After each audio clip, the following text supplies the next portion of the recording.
The stage is set for tomorrow's inauguration, where Donald Trump will be sworn in as the country's 45th president. But on Saturday, women will take the Washington spotlight when up to 1 million people will join a march to protest the rhetoric of the past election cycle that prompted massive protests and made many women feel threatened.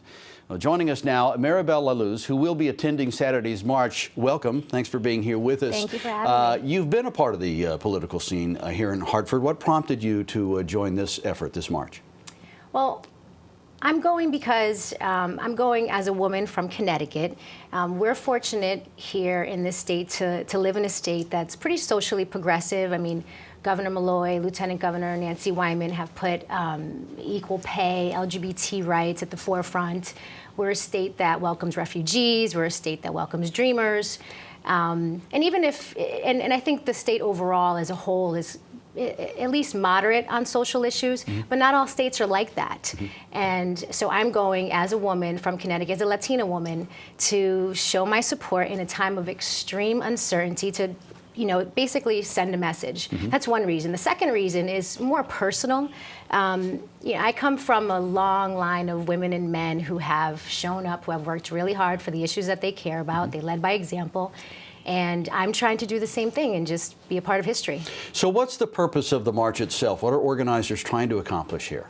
I think that even for those of us who, like you said, who've been in the political scene or have worked on campaigns for far too long, I think this election was, I think we can all agree this was something different. It's over, it's time to move on, but it doesn't mean that we stop working towards the issues that we care very deeply about.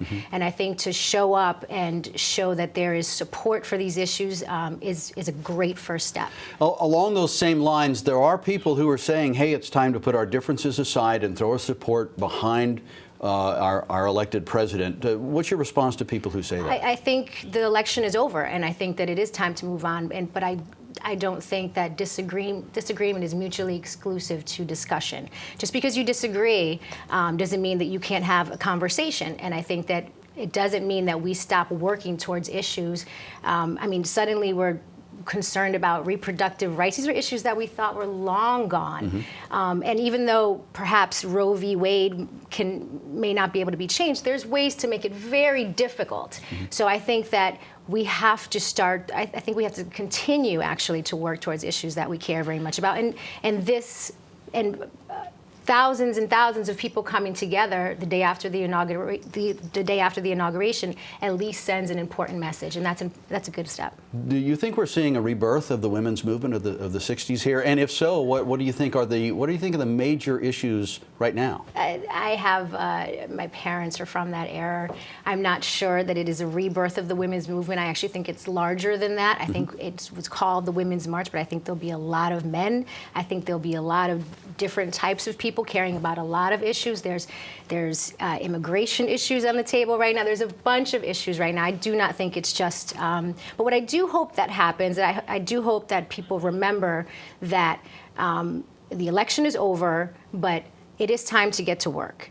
And that means that there's no issue that is handed to you without the work that goes behind it. So if we can figure out what issues we care most about, if we can focus on them, push our agenda forward, I think that this march will have done its job. All right, Maribel La Luz, heading down to Washington this weekend. That's Good right. luck. Thank you. All right, Jen, back to you.